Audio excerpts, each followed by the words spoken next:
ꯃꯌꯥꯝꯕꯨ ꯑꯍꯥꯟꯕꯃꯛꯇꯗ ꯃꯈꯜ ꯃꯊꯦꯜ ꯃꯅꯤꯄꯨꯔ ꯐꯨꯜ ꯁ꯭ꯇꯣꯔꯤ ꯀꯂꯦꯛꯁꯟꯅ ꯃꯌꯥꯝꯕꯨ ꯇꯔꯥꯝꯅ ꯑꯣꯛꯆꯕꯒ ꯂꯣꯏꯅꯅ ꯏꯀꯣꯛꯅꯣꯟꯅ ꯈꯨꯔꯨꯝꯖꯔꯤ꯫ ꯉꯁꯤꯁꯨ ꯃꯌꯥꯝꯒ ꯉꯥꯏꯍꯥꯛ ꯄꯣꯊꯥꯅꯕꯒꯤꯗꯃꯛꯇ ꯃꯅꯤꯄꯨꯔꯤ ꯍꯣꯔꯔ ꯁ꯭ꯇꯣꯔꯤ ꯑꯃꯃꯨꯛ ꯄꯨꯗꯨꯅ ꯂꯥꯛꯆꯔꯤ꯫ ꯍꯣꯔꯔ ꯁ꯭ꯇꯣꯔꯤ ꯑꯁꯤꯒꯤ ꯃꯃꯤꯡꯅ ꯈꯨꯡꯒꯪ ꯑꯗꯨꯒꯤ ꯅꯍꯥ꯫ ꯋꯥꯔꯤ ꯑꯁꯤꯅ ꯍꯤꯡꯂꯤꯕ ꯑꯃꯗꯤ ꯂꯩꯈꯤꯗ꯭ꯔꯕ ꯀꯅꯥꯒꯨꯝꯕꯤ ꯑꯃꯠꯇꯒ ꯃꯔꯤ ꯂꯩꯅꯖꯗꯦ꯫ ꯑꯏꯕꯅ ꯋꯥꯈꯜꯅ ꯁꯥꯒꯠꯆꯔꯒ ꯇꯥꯕꯤꯔꯤꯕꯁꯤꯡꯒꯤ ꯉꯥꯏꯍꯥꯛ ꯄꯣꯊꯥꯅꯕꯒꯤꯗꯃꯛꯇ ꯁꯦꯝꯖꯕ ꯋꯥꯔꯤꯅꯤ꯫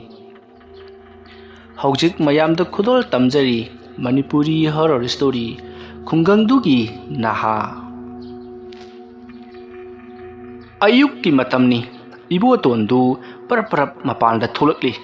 ꯃꯇꯝ ꯑꯗꯨꯗ ꯃꯃꯥ ꯃꯤꯅꯥꯛꯁꯤꯅ "ꯀꯗꯥꯏꯗ ꯑꯃꯨꯛ ꯆꯠꯂꯒꯦ ꯍꯥꯏꯔꯤꯕꯅꯣ ꯅꯪꯕꯣ?" ꯍꯥꯏꯗꯨꯅ ꯍꯪꯉꯛꯂꯤ꯫ ꯏꯕꯣꯇꯣꯟ ꯀꯔꯤꯁꯨ ꯈꯨꯝꯗꯦ꯫ ꯃꯃꯥꯗ ꯍꯟꯅ ꯐꯥꯎꯕ ꯌꯦꯡꯂꯝꯗꯅ ꯄꯔꯞ ꯑꯃꯨꯛ ꯊꯣꯛꯈꯤ꯫ ꯏꯕꯣꯇꯣꯟꯒꯤ ꯃꯑꯣꯡ ꯑꯗꯨꯗ ꯃꯤꯅꯥꯛꯁꯤ ꯁꯥꯎꯅꯤꯡꯂꯗꯨꯅ "ꯍꯥꯏ, ꯍꯣꯔꯦꯟ ꯅꯨꯃꯤꯗꯥꯡꯒꯤ ꯆꯥꯛ ꯑꯝꯇ ꯍꯥꯞꯄꯣꯏ" ꯑꯗꯨꯝꯅ ꯍꯥꯏꯔꯛꯄꯗ ꯏꯕꯣꯇꯣꯟꯅ "ꯑꯣ, ꯅꯨꯡꯊꯤꯜꯒꯤꯗꯤ ꯍꯥꯞꯄꯣ ꯏꯃꯥ" ꯑꯁꯨꯝꯅ ꯍꯥꯏꯔꯝꯂꯒ ꯑꯗꯨꯝ ꯊꯣꯛꯈ꯭ꯔꯤ꯫ ꯃꯤꯅꯥꯛꯁꯤ "ꯑꯁ, ꯑꯩꯅ ꯋꯥ ꯈꯤꯇꯪ ꯁꯣꯏꯕꯗ ꯃꯥꯅ ꯉꯝꯁꯤꯜꯂꯝꯃꯤꯁꯤ ꯌꯦꯡꯉꯨꯅꯦ" ꯍꯥꯏꯗꯨꯅ ꯂꯩꯍꯧꯔꯤ꯫ ꯏꯕꯣꯇꯣꯟ ꯄꯔꯞ ꯑꯁꯨꯝ ꯂꯥꯛꯄꯅ ꯍꯧꯖꯤꯛꯇꯤ ꯌꯨꯝꯒꯤ ꯀꯣꯟꯊꯣꯡ ꯋꯥꯡꯃ ꯂꯥꯟꯊꯣꯔꯛꯂꯤ꯫ ꯀꯗꯣꯝ ꯆꯠꯁꯤꯒꯦ ꯍꯥꯏꯗꯨꯅ ꯀꯣꯏꯂꯩ ꯂꯩꯗꯨꯅ ꯌꯦꯡꯉꯤ꯫ ꯃꯁꯤꯗꯒꯤꯗꯤ ꯑꯋꯥꯡ ꯄꯥꯡꯅ ꯍꯥꯏꯒꯠꯈ꯭ꯔꯒꯦ ꯈꯟꯗꯨꯅ ꯃꯍꯥꯛ ꯑꯋꯥꯡ ꯄꯥꯡꯅ ꯍꯥꯏꯒꯠꯂꯛꯂꯤ꯫ ꯑꯁꯨꯝ ꯂꯥꯛꯄꯅ ꯃꯤꯑꯣꯏ ꯀꯌꯥ ꯑꯃ ꯄꯨꯈ꯭ꯔꯤꯗ ꯏꯁꯤꯠꯇꯨꯅ ꯉꯥ ꯐꯥꯅꯅꯕꯒꯤ ꯇꯧꯔꯝꯂꯤꯕꯗꯨ ꯎꯕꯗ ꯏꯕꯣꯇꯣꯟ ꯆꯪꯁꯤꯟꯗꯨꯅ ꯉꯥꯏꯍꯥꯛ ꯐꯝꯂꯒ ꯃꯌꯥꯝ ꯌꯦꯡꯂꯤꯕ ꯑꯗꯨꯒꯤ ꯃꯔꯛꯇ ꯃꯍꯥꯛꯁꯨ ꯌꯦꯡꯗꯨꯅ ꯂꯩꯔꯤ꯫ ꯃꯇꯝ ꯑꯗꯨꯗ ꯏꯕꯣꯇꯣꯟꯅ "ꯄꯨꯈ꯭ꯔꯤꯁꯤꯗ ꯉꯥ ꯃꯌꯥꯝ ꯑꯃ ꯂꯩꯔꯤꯕꯁꯤꯕꯨ ꯏꯁꯤꯠꯂꯒ ꯑꯃꯨꯛ ꯐꯥꯗ꯭ꯔꯕꯁꯨ ꯈꯣꯜꯂꯒ ꯑꯗꯨꯝ ꯐꯥꯕ ꯌꯥꯕꯗꯨꯕꯨ ꯏꯁꯤꯡ ꯃꯌꯥꯝꯁꯤ ꯂꯣꯏꯅꯃꯛ ꯁꯤꯠꯇꯣꯛꯑꯒ ꯃꯥꯡꯍꯟꯒꯗꯧꯔꯤꯕꯅꯤꯅꯦ." ꯏꯕꯣꯇꯣꯟꯅ ꯍꯥꯏꯔꯤꯕꯗꯨ ꯃꯅꯥꯛꯇ ꯂꯩꯔꯤꯕ ꯑꯍꯜ ꯑꯃꯅ ꯇꯥꯔꯗꯨꯅ "ꯆꯨꯝꯃꯤꯅꯦ ꯏꯕꯨꯡꯉꯣ, ꯌꯥꯝꯈ꯭ꯔꯕ ꯏꯁꯤꯡ ꯃꯌꯥꯝꯁꯤ ꯂꯣꯏꯅ ꯑꯔꯦꯝꯕꯗ ꯁꯤꯠꯇꯣꯛꯂꯒ ꯃꯥꯡꯍꯟꯒꯗꯧꯔꯤꯕꯅꯤ ꯉꯥ ꯈꯔꯒꯤꯗꯃꯛ꯫ ꯏꯁꯤꯡ ꯍꯥꯏꯕꯁꯤꯅ ꯑꯩꯈꯣꯏ ꯃꯤꯑꯣꯏꯕꯗ ꯀꯌꯥꯃꯨꯛ ꯌꯥꯝꯅ ꯃꯔꯨ ꯑꯣꯏꯕꯒꯦ ꯍꯥꯏꯕꯁꯤ ꯏꯈꯪ ꯈꯪꯗꯕꯗꯧꯅ ꯇꯧꯏ꯫ ꯅꯪꯒꯤ ꯉꯥ ꯍꯥꯏꯕꯁꯤꯗꯤ ꯆꯥꯗ꯭ꯔꯕꯁꯨ ꯌꯥꯏ, ꯑꯗꯨꯒ ꯏꯁꯤꯡ ꯍꯥꯏꯕꯁꯤꯃꯗꯤ ꯊꯛꯇꯕ ꯏꯌꯥꯃꯛ ꯌꯥꯗ꯭ꯔꯕꯅꯤ꯫ ꯅꯪꯅ ꯍꯥꯏꯔꯤꯕ ꯋꯥꯐꯝꯗꯨ ꯏꯕꯨꯡꯉꯣ ꯐꯖꯩꯅꯦ." "ꯀꯅꯥꯅꯣ ꯉꯥꯡꯂꯤꯕꯗꯣ?" ꯍꯥꯏꯗꯨꯅ ꯏꯕꯣꯇꯣꯟꯅ ꯂꯩꯈꯠꯂꯛꯄꯗꯗꯤ ꯍꯥꯟꯅꯒꯤ ꯄ꯭ꯔꯙꯥꯟ ꯑꯣꯏꯔꯝꯕ ꯃꯈꯣꯏꯒꯤ ꯂꯩꯀꯥꯏꯒꯤ ꯂꯤꯂꯥꯕꯥꯕꯨꯗꯨ ꯑꯣꯏꯗꯨꯅ ꯂꯩꯔꯝꯂꯤ꯫ ꯃꯗꯨ ꯎꯕꯗ ꯏꯕꯣꯇꯣꯟꯅ ꯃꯥꯃꯗꯤ ꯀꯗꯣꯝꯗꯒꯤꯅꯣ ꯃꯌꯥꯝ ꯃꯔꯛꯁꯤꯗ ꯌꯥꯎꯕꯤꯔꯝꯂꯤꯕꯁꯤꯕꯣ?" "ꯑꯩꯁꯨ ꯄꯨꯈ꯭ꯔꯤ ꯑꯁꯤꯗꯒꯤ ꯉꯥꯗꯣ ꯈꯔ ꯂꯩꯔꯒ ꯏꯃꯨꯡꯗ ꯆꯪꯈ꯭ꯔꯒꯦꯗꯅ ꯂꯩꯔꯝꯂꯤꯕꯅꯤ꯫ ꯑꯁꯨꯝ ꯋꯥꯀꯤꯡ ꯂꯥꯛꯄꯗ ꯍꯛꯆꯥꯡ ꯍꯛꯆꯦꯜ ꯑꯣꯏꯅ ꯆꯦꯜꯂꯛꯄꯗ ꯊꯦꯡꯅꯕꯗꯒꯤ ꯑꯗꯨꯛ ꯉꯥꯏꯔꯤꯕ ꯍꯥꯏꯕꯗꯨꯅꯤ꯫ ꯃꯈꯣꯏꯒꯤ ꯁꯤꯁꯨ ꯀꯪꯊꯔꯛꯂꯦ." ꯂꯤꯂꯥꯕꯥꯕꯨꯒꯤ ꯃꯑꯣꯡ ꯑꯗꯨꯗ ꯏꯕꯣꯇꯣꯟꯅ "ꯀꯔꯤꯅꯣꯅꯦ, ꯃꯥꯃꯗꯤ ꯁꯤꯒꯨꯝꯕ ꯉꯥꯇꯦꯛ ꯉꯥꯅꯧꯁꯤ ꯆꯥꯕ ꯌꯥꯗ꯭ꯔꯦꯅ ꯍꯥꯏꯗꯥꯏꯅꯦ?" "ꯏꯍꯦ, ꯑꯩꯅ ꯆꯥꯕ ꯌꯥꯗ꯭ꯔꯕꯗꯤ ꯑꯩꯅ ꯂꯩꯕ ꯌꯥꯗꯕꯔꯣ? ꯏꯃꯨꯡꯁꯤꯡꯒꯤ ꯈꯜꯂꯒ ꯂꯩꯔꯤꯕꯅꯤꯅꯦ꯫ ꯄꯤꯖ ꯄꯤꯊꯛ ꯐꯖꯅ ꯇꯧꯍꯧꯗ꯭ꯔꯕꯗꯤ ꯂꯩꯔꯤꯕ ꯑꯉꯥꯡꯁꯤꯡꯗꯨ ꯀꯝꯗꯧꯅ ꯃꯁꯥ ꯃꯎ ꯐꯕ ꯑꯃ ꯑꯣꯏꯒꯅꯤ? ꯑꯗꯨꯒꯤ ꯋꯥꯗꯤ ꯃꯥꯃ, ꯃꯐꯝ ꯑꯁꯤꯗꯒꯤ ꯐꯥꯔꯛꯄ ꯉꯥꯁꯤꯡꯗꯨ ꯑꯉꯥꯡꯁꯤꯡꯗ ꯄꯤꯖꯔꯒ ꯐꯔꯛꯀꯅꯤ ꯀꯥꯏꯗꯨꯗꯤ ꯑꯣꯏꯗ꯭ꯔꯕ ꯋꯥꯐꯝꯅꯤ꯫ ꯈꯜꯂꯒ ꯑꯃꯨꯛꯇ ꯌꯦꯡꯕꯤꯌꯨ, ꯉꯥꯁꯤ ꯃꯆꯥ ꯑꯣꯏꯅ ꯍꯦꯛ ꯊꯥꯗꯈꯤꯕꯗꯒꯤ ꯃꯣꯏꯅ ꯊꯥꯗꯔꯝꯒꯗꯕ ꯃꯆꯤꯟꯖꯥꯛ, ꯃꯗꯨꯗꯒꯤ ꯆꯥꯎꯅꯅꯕꯅꯤ ꯍꯥꯏꯗꯅ ꯍꯩꯊꯔꯝꯒꯗꯕ ꯚꯤꯇꯥꯃꯤꯟ, ꯎꯔꯗꯅ ꯏꯁꯤꯡꯁꯦ, ꯏꯁꯤꯡꯒꯤ ꯃꯆꯨꯗꯨꯕꯨ ꯍꯪꯒꯄꯥꯟꯁꯤꯔꯣ?" "ꯆꯨꯝꯕꯨꯗꯤ ꯆꯨꯝꯃꯤ ꯏꯕꯨꯡꯉꯣ ꯅꯪꯅ ꯍꯥꯏꯔꯤꯕꯗꯣ, ꯑꯗꯨꯕꯨ ꯀꯔꯤꯗꯤ ꯎꯄꯥꯏ ꯂꯩ? ꯃꯁꯤ ꯅꯠꯇꯕ ꯑꯇꯣꯞꯄ ꯆꯥꯒꯦ ꯍꯥꯏꯔꯕꯗꯤ ꯀꯗꯥꯏꯗꯒꯤ ꯂꯧꯒꯗꯧꯔꯤꯕꯅꯣ?" "ꯃꯥꯃ, ꯑꯗꯨꯒꯤꯗꯤ ꯂꯣꯛꯇꯥꯛ ꯄꯥꯠꯇ ꯌꯥꯝꯅ ꯐ꯭ꯔꯦꯁ ꯑꯣꯏꯕ ꯌꯥꯝꯅ ꯐꯪꯉꯤꯕ ꯖꯥꯠꯅꯤ." "ꯉꯥ ꯆꯥꯅꯤꯡꯕ ꯈꯨꯗꯤꯡꯒꯤ ꯂꯣꯛꯇꯥꯛ ꯄꯥꯠꯇ ꯆꯠꯂꯕꯗꯤ ꯏꯕꯨꯡꯉꯣ, ꯃꯗꯨꯒꯤ ꯍꯟꯗꯣꯛ ꯍꯟꯖꯤꯟꯒꯤ ꯚꯔꯥꯗꯨꯅꯕꯨ ꯂꯩꯔꯕꯗꯤ ꯌꯥꯝ ꯆꯥꯔꯅꯤ." "ꯑꯣ ꯃꯥꯃ,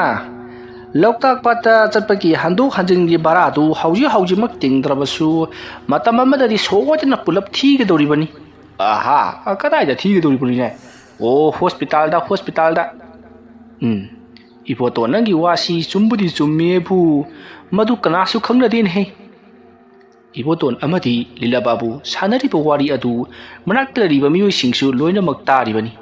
ꯅꯣꯛꯅꯤꯡꯕ ꯃꯇꯥꯡꯁꯨ ꯌꯥꯎꯗꯨꯅ ꯅꯣꯛꯏ, ꯁꯥꯎꯅꯤꯡꯕ ꯃꯇꯥꯡ ꯌꯥꯎꯗꯨꯅꯁꯨ ꯃꯔꯩ ꯌꯦꯠꯂꯛꯂꯤ꯫ ꯑꯁꯨꯝꯅ ꯋꯥꯔꯤ ꯁꯥꯟꯅꯔꯤꯉꯩ ꯉꯥ ꯐꯥꯕꯗꯨ ꯍꯧꯖꯤꯛꯇꯤ ꯏꯁꯤꯡ ꯄꯨꯡꯀꯪ ꯀꯪꯂꯗꯨꯅ ꯍꯧꯈ꯭ꯔꯦ꯫ ꯆꯥꯎꯔꯕ ꯉꯥ ꯀꯌꯥ ꯐꯥꯔꯤ꯫ ꯇꯧꯔꯤꯕꯁꯤꯡ ꯑꯗꯨꯗ ꯏꯕꯣꯇꯣꯟꯅ "ꯑꯁꯨꯛ ꯆꯥꯎꯔꯕ ꯉꯥꯁꯤꯡꯁꯤ ꯑꯩꯈꯣই ꯉꯁꯤ ꯁꯣꯏꯗꯅ ꯁꯤꯔꯒꯅꯤ ꯍꯥꯏꯕꯁꯤ ꯃꯈꯣꯏꯗꯤ ꯈꯪꯉꯝꯃꯣꯏꯗꯧꯔꯤꯕꯅꯤ꯫ ꯍꯌꯦꯡꯒꯤꯗꯃꯛ ꯑꯁꯥ ꯑꯃꯒ ꯂꯣꯏꯅꯅ ꯍꯤꯡꯂꯤꯕꯅꯤꯅꯦ, ꯑꯗꯨꯕꯨ ꯉꯁꯤꯒꯤ ꯅꯨꯃꯤꯠꯁꯤꯗ ꯃꯈꯣꯏ ꯈꯥꯡ ꯌꯧꯕꯗꯤ ꯁꯣꯏꯗ꯭ꯔꯦ꯫ ꯑꯩꯁꯨ ꯍꯌꯦꯡꯒꯤꯗꯃꯛ ꯈꯜꯂꯒ ꯂꯩꯔꯤ ꯑꯗꯨꯕꯨ ꯉꯁꯤ ꯀꯝꯗꯧꯅ ꯀꯅꯥꯅ ꯏꯁꯤꯠꯂꯒ ꯐꯥꯒꯗꯧꯔꯤꯕꯅꯣ ꯍꯥꯏꯕꯗꯤ ꯑꯩꯁꯨ ꯈꯪꯗꯦ ꯂꯩꯔꯤꯕꯁꯤꯡꯁꯨ ꯈꯪꯗꯦ ꯑꯗꯨꯕꯨ ꯇꯨꯡꯒꯤ ꯑꯁꯥ ꯂꯥꯛꯀꯗꯧꯔꯤꯕ ꯄꯨꯟꯁꯤ ꯑꯁꯤꯒꯤꯗꯃꯛꯇꯗꯤ ꯑꯩꯈꯣꯏ ꯍꯤꯡꯗꯕꯗꯤ ꯌꯥꯗꯦ ꯀꯥꯟꯅꯕ ꯅꯠꯇꯦ ꯆꯠꯂꯒꯦꯗ ꯏꯕꯣꯇꯣꯟ ꯃꯇꯣꯝꯇ ꯃꯨꯔꯨꯝ ꯈꯔ ꯉꯥꯡꯂꯝꯂꯒ ꯄꯔꯞ ꯑꯃꯨꯛ ꯂꯥꯛꯂꯤ ꯏꯕꯣꯇꯣꯟꯅ ꯍꯧꯖꯤꯛ ꯍꯥꯏꯔꯝꯂꯤꯕ ꯋꯥꯍꯩꯁꯤꯡ ꯑꯗꯨꯒꯤ ꯑꯥꯔꯊ ꯂꯤꯂꯥꯕꯥꯕꯨ ꯈꯪꯕꯒꯨm ꯇꯧꯏ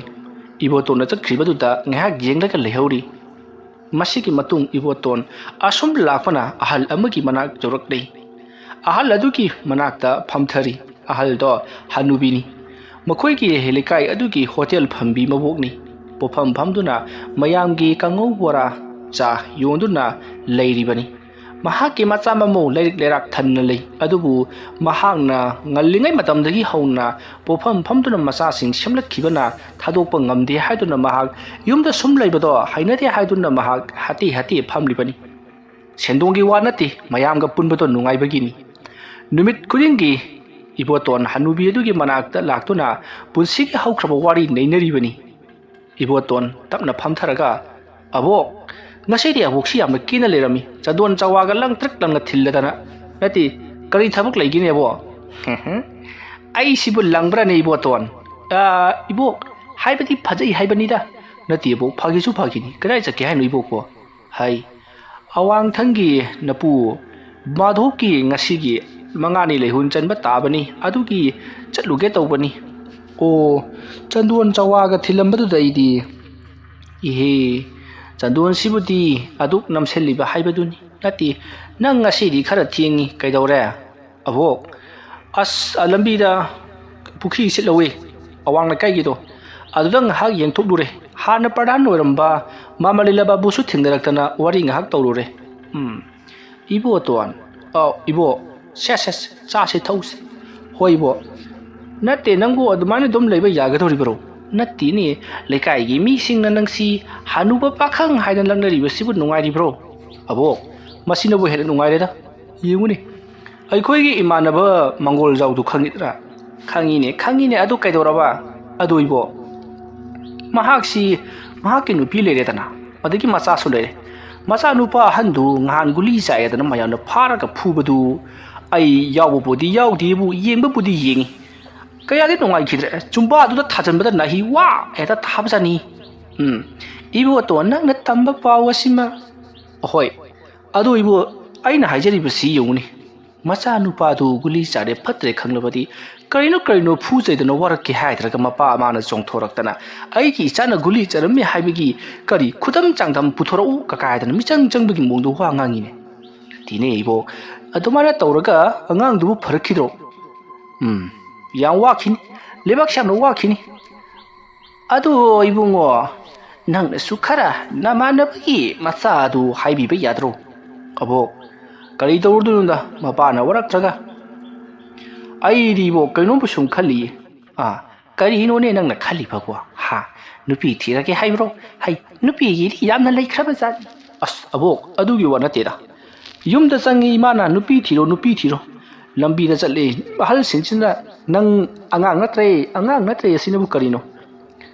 ado karino ne nang na khali badu po hayu ne abo atai gi natira aisi khullasigi chakot thorangi da makta karigumba khara tauge na khali nangi sibu bhot lepagi hairane nate da bo bot kaina aina wari ma ngarangsi tajabani radio da lakpa natak haidare madai da खुल्लसी की मियाम सिंगसिमान फरनबगी दमकता चावरब खोंनांग पांगबी मखक थाजरी हारिब खोंनांग पांबी असिगी मखोंग दमासे लाक तना नुक्ति नुमित खुदिंगी लाइनिंगी ध्यान तवे मदगी मासी मंगालम फगलक्तना महाकी मखादा लेकाइगी मिसिंगसी महाकी तुंग इनबा खोंबुरोय वना लेखिबगी वानी Madgi isa chaba ngausanaba adagi matam manghandana machi phamdana jwar sana leitholiba yu ngoraka kolai loriba mayam si loinamak phakre hairaga lau singu hingkhol samban koiba ahallaman gi seba toborom da mai wonsin kibagi wari ni da abo nangi sisu phaputi phai adu nangbu khangnang thage hairibro abo khongnang mak natrabasu koi gi leidana Tarian the Wursu, Hibi the Wursu, Nashik the Wursu, Kobila the Wursu, Tasira Kaliba. ꯑꯗꯨꯒꯤꯗꯤꯅꯦ ꯍꯩ ꯊꯥꯗ꯭ꯔꯕꯁꯨ ꯌꯥꯅꯤ two ꯑꯥꯗ ꯂꯩꯔꯤꯕ ꯍꯩꯅꯤꯡ ꯑꯁꯤ ꯆꯍꯤ 40 ꯍꯦꯟꯅꯕ ꯍꯤꯡꯉꯛꯂꯕꯅꯤ ꯃꯁꯤꯗ ꯀꯣꯛ ꯍꯦꯛ ꯐꯝꯂꯒ ꯂꯩꯔꯣꯗꯅ ꯇꯣ ꯑꯕꯣ ꯑꯩꯅ ꯍꯥꯏꯕꯗꯤ ꯍꯥꯟꯅ ꯍꯧꯔꯝꯕ ꯃꯐꯝꯗꯨꯗ ꯅꯠꯇꯦ ꯑꯩꯅ ꯊꯥꯖꯕ ꯍꯥꯏꯕꯅꯤ ꯍꯩꯅꯤꯡꯒꯨꯅ ꯊꯥꯔꯁꯨ ꯌꯥꯏ ꯑꯩ ꯊꯥꯔꯒꯦ ꯑꯗꯨꯝꯅ ꯏꯕꯣꯇꯣꯟ ꯑꯃꯗꯤ ꯍꯅꯨꯕꯤ ꯑꯗꯨꯒ ꯋꯥꯔꯤ ꯁꯥꯟꯅꯔꯒ ꯂꯩꯔꯤꯉꯩ ꯃꯇꯝ ꯑꯗꯨꯗ ꯂꯩꯀꯥꯏ ꯑꯗꯨꯒꯤ ꯑꯍꯜ ꯈꯔ ꯂꯥꯛꯇꯨꯅ ꯇꯟ ꯆꯥ ꯄꯤꯌꯨ ꯍꯥꯏꯔꯔꯤ ꯃꯇꯝ ꯑꯗꯨꯗ ꯍꯅꯨꯕꯤ ꯑꯗꯨꯅ ꯃꯗꯣ ꯇꯝꯅꯅꯕ ꯇꯧꯔꯤ ꯃꯇꯝ ꯑꯗꯨꯗ ꯑꯍꯜꯁꯤꯡ ꯑꯗꯨꯅ ꯏꯕꯣꯇꯣꯟꯗ ꯋꯥꯔꯤ ꯍꯧꯖꯤꯜꯂꯛꯂꯤ ꯅꯍꯥꯛꯄꯨ ꯑꯗꯨꯝꯅ ꯁꯨꯝ ꯂꯩꯒꯦ ꯍꯥꯏꯔꯕꯔꯣ ꯅꯨꯄꯤ ꯑꯉꯥꯡ ꯊꯤꯖꯤꯟꯅꯕ ꯇꯧꯔꯣ ꯅꯁꯥ ꯑꯉꯥꯡ ꯅꯠꯇ꯭ꯔꯕꯅꯤ ꯆꯍꯤ 40 ꯍꯦꯜꯂꯕꯗꯨꯕꯣ ꯍꯥꯏꯗꯨꯅ ꯆꯩꯔꯤ ꯃꯇꯝ ꯑꯗꯨꯗ ꯏꯕꯣꯇꯣꯟꯅ ꯊꯤꯔꯒꯗꯕꯅꯤ ꯑꯩ ꯂꯥꯏ ꯅꯤꯡꯈꯤꯒꯦ ꯍꯥꯏꯗꯨꯅ ꯑꯍꯜꯁꯤꯡ ꯑꯗꯨꯗ ꯐꯥꯒꯤ ꯇꯧꯏ ꯃꯇꯝ ꯑꯗꯨꯗ ꯂꯥꯏ ꯅꯤꯡꯕ ꯍꯥꯏꯕꯕꯨ ꯀꯔꯤꯅꯣ ꯍꯥꯏꯗꯨꯅ ꯍꯪꯂꯛꯄꯗ ꯍꯅꯨꯕꯤ ꯑꯗꯨꯅ ꯉꯁꯥꯏ ꯏꯕꯣꯇꯣꯟꯅ ꯍꯥꯏꯈꯤꯕꯗꯨ ꯂꯣꯏꯅꯃꯛ ꯑꯍꯜꯁꯤꯡ ꯑꯗꯨꯗ ꯇꯝꯂꯤ ꯋꯥꯐꯝ ꯑꯗꯨ ꯇꯥꯕꯗ ꯑꯍꯜꯁꯤꯡ ꯑꯗꯨꯅ ꯑꯗꯨꯗꯤ ꯌꯥꯝꯅ ꯐꯕ ꯋꯥꯅꯤꯅꯦ ꯃꯗꯨꯗꯤ ꯁꯦꯟꯁꯨ ꯆꯪꯗꯅ ꯑꯗꯨꯃꯛ ꯑꯣꯏꯒꯗꯧꯔꯤꯕꯅꯤ ꯍꯥꯏꯗꯨꯅ ꯃꯈꯣꯏꯗꯣ ꯋꯥ ꯅꯣꯛꯏ ꯏꯕꯣꯇꯣꯟ ꯉꯥꯏꯍꯥꯛ ꯐꯝꯂꯝꯂꯒ ꯆꯠꯂꯒꯦ ꯍꯥꯏꯗꯨꯅ ꯃꯕꯣꯛꯇ ꯉꯁꯥꯏ ꯄꯤꯔꯛꯄ ꯆꯥꯒꯤ ꯄꯩꯁꯥ ꯑꯗꯨ ꯊꯥꯗꯔꯝꯂꯒ ꯆꯠꯈ꯭ꯔꯤ ꯍꯅꯨꯕꯤ ꯑꯗꯨꯅꯗꯤ ꯂꯧꯔꯣꯏ ꯍꯥꯏꯗꯨꯅ ꯌꯥꯝꯅ ꯀꯟꯅ ꯌꯥꯗꯕꯅꯤ ꯑꯗꯨꯕꯨ ꯏꯕꯣꯇꯣꯟꯅ ꯅꯝꯗꯨꯅ ꯑꯗꯨꯃꯛ ꯊꯥꯗꯔꯝꯂꯒ ꯂꯥꯛꯂꯕꯅꯤ ꯉꯍꯥꯟ ꯃꯈꯩ ꯊꯛꯄꯁꯨ ꯆꯥꯒꯤ ꯄꯩꯁꯥ ꯍꯦꯛ ꯂꯧꯕꯤꯗꯦ ꯑꯗꯨꯕꯨ ꯉꯁꯤꯗꯤ ꯏꯕꯣꯇꯣꯟꯅ ꯅꯝꯗꯨꯅ ꯍꯥꯟꯅꯒꯤꯁꯨ ꯌꯥꯎꯅ ꯄꯤꯁꯤꯜꯂꯝꯂꯕꯗꯨꯗꯗꯤ ꯍꯅꯨꯕꯤ ꯑꯗꯨꯅ ꯂꯧꯔꯣꯏ ꯍꯥꯏꯔꯤꯕꯅꯤ ꯑꯗꯨꯕꯨ ꯏꯕꯣꯇꯣꯟ ꯑꯗꯨꯃꯛ ꯆꯠꯈ꯭ꯔꯦ ꯃꯁꯤꯒꯤ ꯃꯇꯨꯡ ꯏꯕꯣꯇꯣꯟ ꯃꯌꯨꯝꯂꯣꯝꯗ ꯁꯨꯝ ꯂꯥꯛꯂꯤ ꯃꯌꯨꯝ ꯌꯧꯔꯒ ꯀꯔꯤ ꯇꯧꯔꯨꯗꯣꯏꯅꯣ ꯈꯪꯗꯕꯅꯤꯅ ꯉꯁꯥꯏ ꯏꯁꯤꯠꯐꯝ ꯑꯣꯏꯍꯧꯔꯤꯕ ꯄꯨꯈ꯭ꯔꯤ ꯑꯗꯣꯝꯗ ꯑꯃꯨꯛ ꯂꯥꯛꯇꯨꯅ ꯏꯁꯤꯡ ꯁꯤꯠꯂꯤꯕꯁꯤꯡ ꯑꯗꯣ ꯌꯦꯡꯗꯨꯅ ꯂꯩꯍꯧꯔꯤ ꯅꯨꯃꯤꯠ ꯑꯗꯨꯒꯤ ꯅꯨꯃꯤꯗꯥꯡ ꯋꯥꯏꯔꯝꯅꯤ Iboton ngасai makai pham makai pham luraga mayum lomda chak lamnaduna halakli madamaduda mahaki mama minaksina yamna shauna sairi nahangna adumna tawraga yum masi matau kramna pange doribano nahaksi angang masadi natredana haiduna sairi iboton imana ngang wacha taning draduna ise koicha chaluribani haiduna tami minaksina aina ngangli basing ngangana bana hangna kari torok khrabage haiduna mama masado khonjau thaduna khanari masigi matung iboton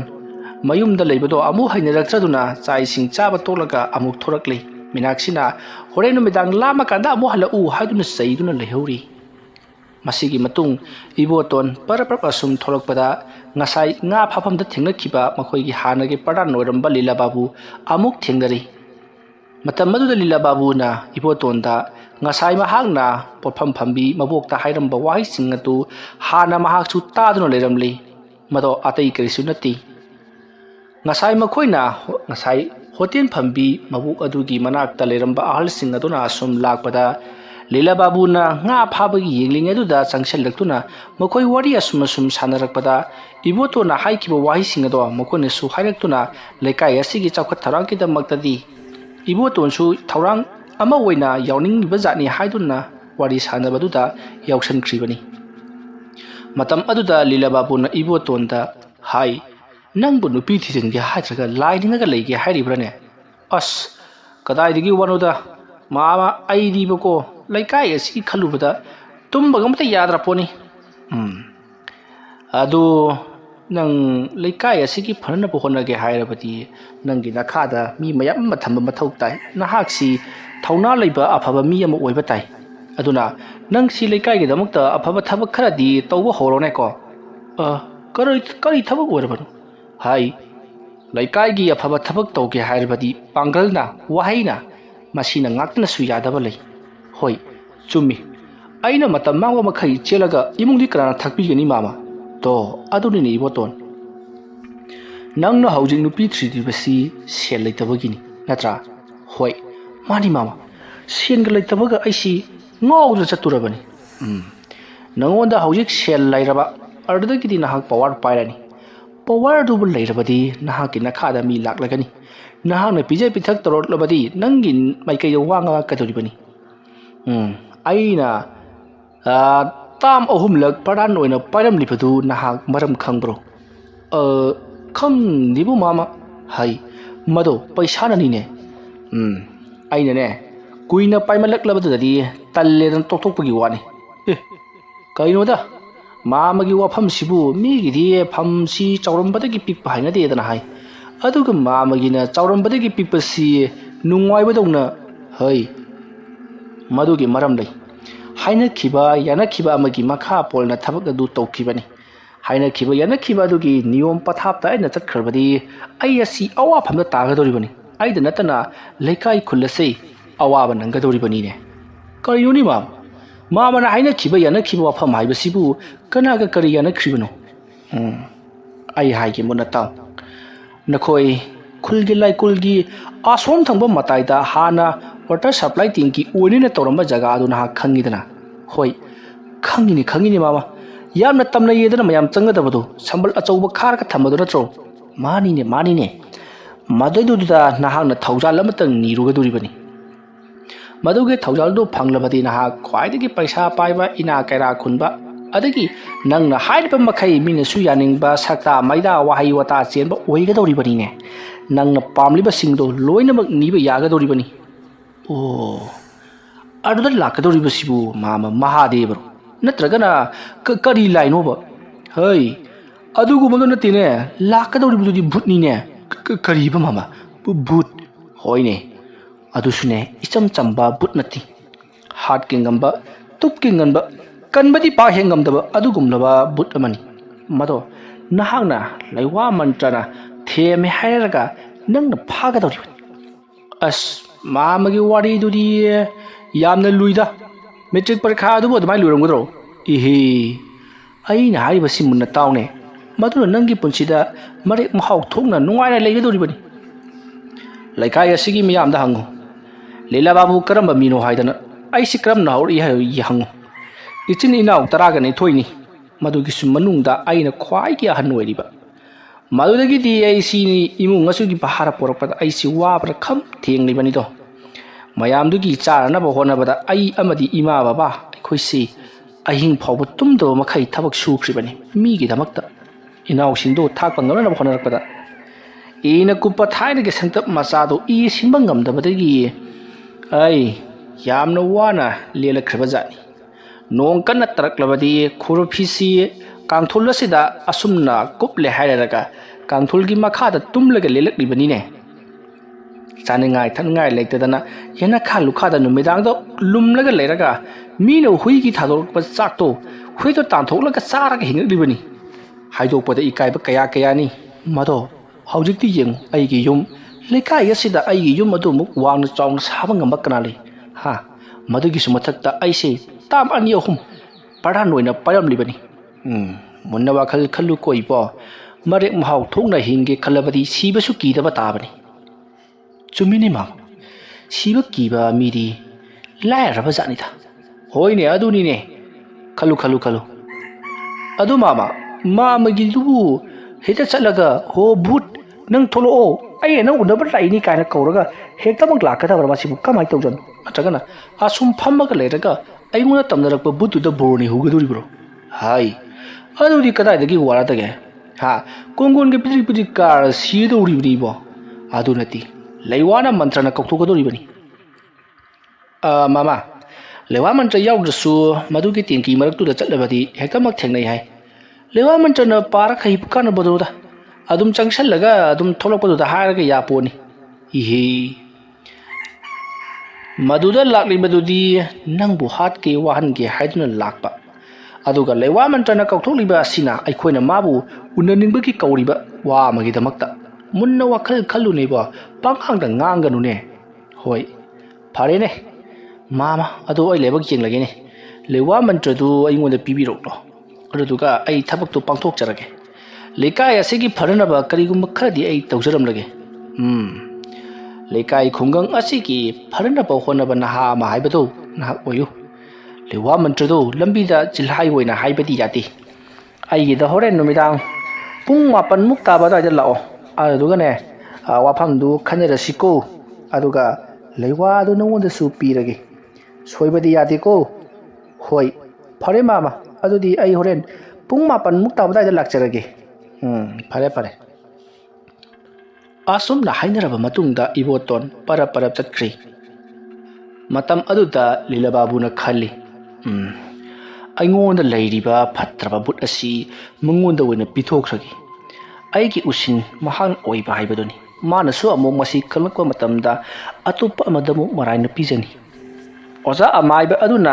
ꯃꯍꯥꯛꯀꯤ ꯎꯁꯤꯟ ꯑꯩꯅ ꯑꯣꯏꯍꯧꯕꯅꯤ ꯑꯩꯒꯤ ꯎꯁꯤꯟ ꯑꯃꯨꯛ ꯏꯕꯣꯇꯣꯟꯅ ꯑꯣꯏꯕ ꯇꯥꯕꯅꯤ ꯏꯕꯣꯇꯣꯟꯅ ꯑꯃꯨꯛ ꯀꯅꯥꯒꯨꯝꯕ ꯑꯃꯗꯅ ꯑꯃꯨꯛ ꯎꯁꯤꯟ ꯃꯔꯥꯏ ꯇꯧꯖꯈ꯭ꯔꯅꯤ ꯑꯁꯨꯝꯅ ꯂꯤꯂꯥ ꯕꯥꯕꯨꯗꯨ ꯈꯜꯂꯕ ꯃꯇꯨꯡꯗ ꯃꯍꯥꯛ ꯃꯌꯨꯝꯂꯣꯝꯗ ꯍꯟꯈ꯭ꯔꯦ ꯅꯨꯃꯤꯠ ꯑꯗꯨꯒꯤ ꯅꯨꯃꯤꯗꯥꯡ ꯄꯨꯡ 9ꯃꯨꯛ ꯇꯥꯕ ꯑꯗꯨꯋꯥꯏꯗꯅꯤ ꯂꯤꯂꯥ ꯕꯥꯕꯨꯒꯤ ꯃꯌꯨꯝꯗ ꯏꯕꯣꯇꯣꯟ ꯂꯥꯛꯂꯤ ꯏꯕꯣꯇꯣꯟ ꯂꯥꯛꯂꯦ ꯈꯪꯕꯗꯒꯤ ꯂꯤꯂꯥ ꯕꯥꯕꯨꯁꯨ ꯃꯄꯥꯟꯗ ꯊꯣꯛꯂꯛꯂꯤ ꯃꯇꯝ ꯑꯗꯨꯗ ꯏꯕꯣꯇꯣꯟꯅ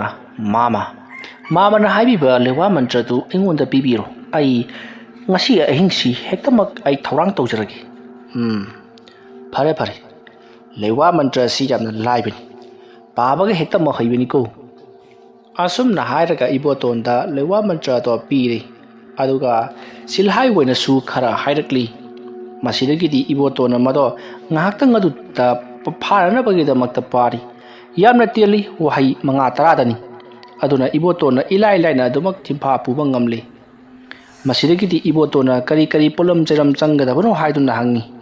ꯃꯇꯝ ꯑꯗꯨꯗ ꯂꯤꯂꯥ ꯕꯥꯕꯨꯅ ꯀꯔꯤꯁꯨ ꯆꯪꯉꯣꯏ ꯄꯣꯠꯂꯝ ꯍꯥꯏꯕꯕు ꯊꯧꯅꯥ ꯑꯗꯨ ꯈꯛꯇꯅꯤ ꯆꯪꯒꯗꯕ ꯍꯥꯏꯔꯛꯂꯤ ꯃꯁꯤꯗꯒꯤꯗꯤ ꯏꯕꯣꯇꯣꯟ ꯐꯔꯦ ꯃꯥꯃ ꯑꯗꯨꯗꯤ ꯑꯩ ꯑꯃꯨꯛꯇ ꯂꯥꯏꯕꯛ ꯌꯦꯡꯖꯔꯨꯈꯤꯒꯦ ꯍꯥꯏꯔꯝꯂꯒ ꯃꯍꯥꯛ ꯄꯔꯞ ꯍꯥꯟꯅ ꯋꯥꯇꯔ ꯁꯄ꯭ꯂꯥꯏ ꯑꯣꯏꯔꯝꯕ ꯇꯝꯅꯃꯟꯕꯗꯒꯤ ꯇꯣꯛꯈ꯭ꯔꯕ ꯋꯥꯇꯔ ꯁꯄ꯭ꯂꯥꯏ ꯑꯗꯨꯗ ꯄꯔꯞ ꯂꯥꯛꯂꯤ ꯑꯁꯨꯝꯅ ꯂꯥꯛꯄꯅ ꯍꯧꯖꯤꯛꯇꯤ ꯋꯥꯇꯔ ꯁꯄ꯭ꯂꯥꯏ ꯑꯗꯨꯒꯤ ꯃꯅꯥꯛꯇ ꯏꯕꯣꯇꯣꯟ ꯌꯧꯔꯛꯂꯤ ꯍꯥꯏꯔꯤꯕ ꯋꯥꯇꯔ ꯁꯄ꯭ꯂꯥꯏ ꯑꯃꯟꯕ ꯑꯔꯤꯕ ꯑꯗꯨꯒꯤ ꯑꯀꯣꯏꯕꯗ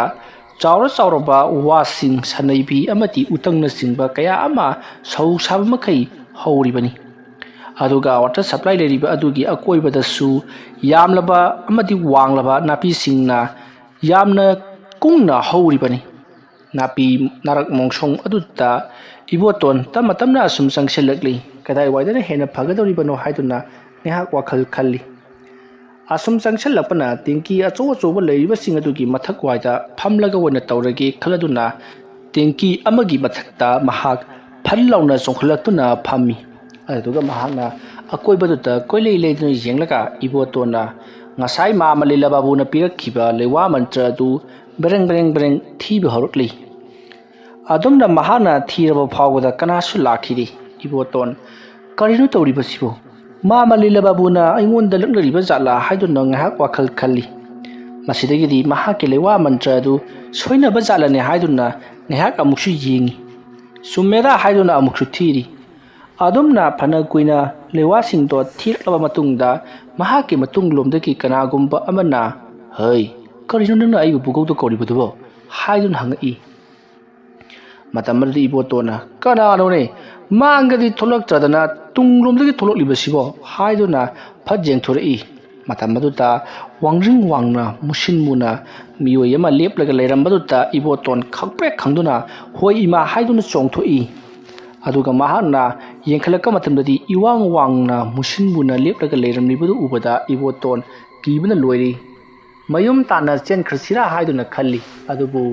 ꯃꯍꯥꯛ ꯆꯦꯟꯗ꯭ꯔꯤ ꯇꯨꯃꯤꯟꯅ ꯍꯧꯖꯤꯛ ꯃꯍꯥꯛꯀꯤ ꯃꯇꯨꯡꯗ ꯂꯦꯞꯂꯝꯂꯤꯕ ꯑꯗꯨꯗ ꯌꯦꯡꯂꯒ ꯑꯗꯨꯃꯛ ꯂꯩꯔꯤ ꯃꯇꯝ ꯑꯗꯨꯗ ꯃꯨꯁꯤꯟ ꯃꯨꯕ ꯋꯥꯡꯖꯤꯡ ꯋꯥꯡꯕ ꯑꯗꯨꯅ ꯀꯔꯤꯒꯤꯅꯣ ꯅꯍꯥꯛꯅ ꯑꯩ ꯀꯧꯔꯒ ꯑꯩ ꯎꯔꯒ ꯀꯤꯔꯤꯕꯗꯨꯅ ꯀꯔꯤꯒꯤꯗꯃꯛꯇ ꯀꯤꯒꯗꯕ ꯑꯣꯏꯔꯤꯕꯗꯤ ꯀꯧꯔꯛꯂꯤꯕꯅꯣ ꯍꯥꯏꯗꯨꯅ ꯍꯪꯉꯛꯂꯤ ꯃꯇꯝ ꯑꯗꯨꯗ ꯏꯕꯣꯇꯣꯟꯅ ꯀꯔꯝꯍꯥꯏꯅ ꯀꯤꯔꯨꯗꯣꯏꯅꯣ ꯅꯪꯒꯤ ꯃꯑꯣꯡꯗꯨꯗꯕꯣ ꯃꯨꯁꯤꯟ ꯃꯨꯔꯒ ꯋꯥꯡꯖꯤꯡ ꯋꯥꯡꯉꯦ ꯅꯪꯒꯤ ꯃꯇꯨꯡꯗ ꯑꯩꯅ ꯑꯗꯨꯃꯥꯏꯅ ꯂꯦꯞꯄꯝꯃꯁꯨ ꯅꯪ ꯑꯗꯨꯝ ꯈꯪꯗꯧ ꯂꯩꯔꯦ ꯑꯗꯨꯝꯅ ꯍꯥꯏꯔꯛꯄꯗ ꯕꯨꯠ ꯑꯗꯨꯅ ꯍꯥꯏ ꯋꯥꯊꯤ ꯉꯥꯡꯅꯨ ꯀꯔꯤꯒꯤꯅꯣ ꯅꯪꯅ ꯑꯩ ꯀꯧꯔꯛꯂꯤꯕꯁꯦ ꯁꯦꯡꯅ ꯅꯔꯣꯟ ꯆꯨꯝꯃꯨ ꯅꯠꯇ꯭ꯔꯕꯗꯤ ꯅꯪ ꯁ꯭ꯋꯥꯏꯗ ꯂꯩꯔꯤꯕ ꯏꯁꯤꯡ ꯑꯄꯨꯝꯕꯁꯤꯡꯁꯤꯗ ꯅꯝꯁꯤꯜꯂꯒ ꯍꯥꯜꯂꯅꯤ ꯀꯌꯥꯗꯨꯅ ꯌꯦꯡꯉꯨꯅꯤ ꯀꯧꯕꯅ ꯑꯩꯅ ꯀꯧꯔꯒ ꯃꯥꯅ ꯍꯦꯟꯅ ꯆꯥꯎꯁꯤꯜꯂꯛꯏꯅꯦ ꯍꯩ ꯅꯪꯕꯨ ꯑꯩꯅ ꯀꯧꯔꯤꯕꯁꯦ ꯅꯪꯕు ꯉꯝꯃꯤ ꯇꯥꯛꯂꯤꯕꯅꯤ ꯑꯩꯉꯣꯟꯗ ꯑꯗꯨꯃꯥꯏꯅ ꯗꯝꯀꯥ ꯇꯧꯔꯛꯀꯅꯨ ꯑꯔꯦꯝꯕꯗꯅꯦ ꯃꯟꯇ꯭ꯔ ꯐꯩꯔꯦꯡ ꯇꯨꯔꯦꯡꯕꯝ ꯂꯪꯁꯤꯜꯂꯛꯇꯅꯅꯦ ꯅꯁꯥꯗꯣ ꯐꯩꯔꯦꯡ ꯇꯨꯔꯦꯡ ꯄꯩꯔꯒ ꯂꯩꯅꯤꯍꯦ ꯏꯕꯣꯇꯣꯟꯅ ꯉꯥꯡꯁꯜꯂꯤꯕꯁꯤꯡꯗꯨ ꯇꯥꯕꯗ ꯃꯍꯥꯛꯀꯤ ꯃꯃꯥꯡꯗ ꯂꯩꯔꯤꯕ ꯋꯥꯡꯖꯤꯡ ꯋꯥꯡꯕ ꯁꯛꯇꯝ ꯑꯗꯨꯅ ꯀꯌꯥꯗꯨꯅ ꯌꯦꯡꯉꯨꯅꯤ ꯍꯣꯏꯅꯦ ꯑꯗꯨ ꯀꯔꯤꯒꯤꯅꯣꯕ ꯅꯪꯅ ꯑꯩ ꯀꯧꯔꯛꯂꯤꯕꯁꯤꯕꯣ ꯃꯗꯨꯗ ꯏꯕꯣꯇꯣꯟꯅ ꯑꯩ ꯑꯁꯤ ꯄꯩꯁꯥ ꯌꯥꯝꯅ ꯄꯥꯏꯕ ꯑꯃꯗꯤ ꯃꯌꯥꯝꯅ ꯕꯈꯥꯟ ꯇꯧꯕ ꯃꯤꯁꯛ ꯑꯃ ꯑꯣꯏꯍꯜꯂꯨ ꯑꯗꯨꯝꯅ ꯍꯦꯛ ꯑꯣꯏꯍꯟꯕ ꯉꯝꯕꯗ ꯅꯪꯅ ꯄꯥꯝꯕ ꯆꯥꯛꯊꯥꯛꯇꯣ ꯑꯩꯅ ꯄꯤꯒꯗꯧꯔꯤꯕꯅꯤ ꯋꯥꯐꯝ ꯑꯗꯨ ꯇꯥꯕꯗ ꯂꯥꯏꯃꯨ ꯑꯗꯨꯗꯤ ꯍꯧꯅ ꯅꯣꯛꯂꯤ꯫ ꯃꯐꯝ ꯑꯁꯤꯗ ꯂꯥꯛꯈꯤꯕ ꯃꯥꯏꯕ ꯑꯣꯏꯒꯦꯔꯥ ꯃꯤꯆꯝ ꯑꯣꯏꯒꯦꯔꯥ ꯈꯨꯗꯤꯡꯃꯛꯅ ꯅꯤꯔꯤꯕꯁꯤ ꯑꯩꯒꯤ ꯄꯨꯟꯁꯤ ꯁꯥꯡꯍꯜꯂꯨ ꯅꯠꯇ꯭ꯔꯒꯅ ꯑꯩ ꯑꯁꯤ ꯑꯗꯨ ꯇꯧꯍꯜꯂꯨ ꯑꯗꯥ ꯇꯧꯍꯜꯂꯨ ꯑꯃꯠꯇ ꯍꯥꯏꯗꯦ꯫ ꯏꯅꯥ ꯈꯨꯜꯍꯜꯂꯣ ꯄꯩꯁꯥ ꯄꯥꯏꯍꯜꯂꯨ ꯍꯥꯏꯕꯁꯤ ꯉꯥꯛꯇꯅꯤ ꯅꯈꯣꯏꯅ ꯅꯤꯕ ꯂꯥꯛꯂꯤꯕꯁꯤ꯫ ꯇꯥꯏꯕꯪꯃꯤ ꯅꯈꯣꯏꯅ ꯏꯅꯥ ꯈꯨꯟꯕ ꯄꯩꯁꯥ ꯄꯥꯏꯕꯁꯤ ꯑꯁꯨꯛ ꯌꯥꯝꯅ ꯄꯥꯝꯂꯤꯕꯁꯤ ꯀꯔꯤꯒꯤꯅꯣ ꯍꯥꯏꯗꯨꯅ ꯂꯥꯏꯃꯨ ꯑꯗꯨꯅ ꯍꯪꯉꯛꯂꯤ꯫ ꯃꯇꯝ ꯑꯗꯨꯗ ꯏꯕꯣꯇꯣꯟꯅ ꯍꯧꯖꯤꯛꯀꯤ ꯃꯇꯝꯗ ꯄꯩꯁꯥ ꯌꯥꯎꯗꯅ ꯀꯔꯤꯕꯨ ꯇꯧꯕ ꯌꯥꯔꯤꯕꯒꯦ ꯍꯥꯏꯗꯨꯅ ꯍꯪꯉꯤ꯫ ꯃꯁꯤꯗꯒꯤꯗꯤ ꯂꯥꯏꯃꯨ ꯑꯗꯨꯅ ꯐꯔꯦꯁꯦ ꯅꯪꯅ ꯍꯥꯏꯔꯤꯕ ꯊꯕꯛ ꯈꯨꯗꯤꯡꯃꯛ ꯑꯩꯅ ꯄꯤꯔꯒꯦ ꯇꯧꯒꯗꯕꯨ ꯅꯍꯥꯛꯅꯁꯨ ꯑꯩꯅ ꯄꯥꯝꯂꯤꯕ ꯊꯕꯛ ꯑꯁꯤ ꯄꯤꯒꯗꯕꯅꯤ꯫ ꯀꯔꯤꯒꯨꯝꯕ ꯑꯩꯅ ꯄꯥꯝꯂꯤꯕ ꯆꯥꯛꯊꯥꯛ ꯑꯁꯤ ꯅꯍꯥꯛꯅ ꯄꯤꯗꯕ ꯇꯥꯔꯕꯗꯤ नहाक अइना सोयदनमक्की नंगक अदो लैखाइदुना हाटकदौरिबनी। अदुमना हाइरकपदा इबोतोना ngak लैखाइगेरा खुद लैखाइगेरा अइना हारिबा थबक असिदंग तौबदा नहाकना पामलिबा खुदिमक अइना लोइनमक पीगदौरिबनी। तौगदबु कांदाबदा मीगे थवाई मिरेल पियु मी चागे मकोक चागे दि हाइरकनु मदो अंगाव फैगे लाइना हाइगदबु वफमनी। नंगदी ग्यान ताबा माली अदुना अदुगुमबदि हाइरकलोइदा। असोमना हाइरुबदा लाइमु अदो मसिगी मिसिरी यामना सिंगिने हाइदुना तुमिन्ना वाखल खंजरी। मतम अदुदा इबोतोना वाखल खलगा लेरिबा करिगिनो अइना हारिबा थबकतो तौरो अइ पैसा यामना पामे होजिक अदुगा मरेक महाव थोंना हिंबा मयामना बखान तौबा मिसग अमा ओहेलु हारेकली। वफम अदु ताबदा इबोतोनदा फरे फरे हाइदुना लाइमु अदुना यामलबा सेनफमसिंग पिरकली। सेन मयाम अदु उरुबदा इबोतोनदी अइना तौरिबसिबु मंगला ताइपंगला हाइदुना ngakchanaduna सेलसिंग अदुबु अचतपरा हाइदुना येंगी। मतम अदुदा लाइमु अदुना सेलसिंग अदो अचतपा अफबा ngakतनी। नखोइगी ताइबंगमी दौना अइंगोददी नमथाक यादी अइखोइ खोयम लाइदी हाइखिबु वादुना अरियपनी हाइदुना वारी वताइ सानरी।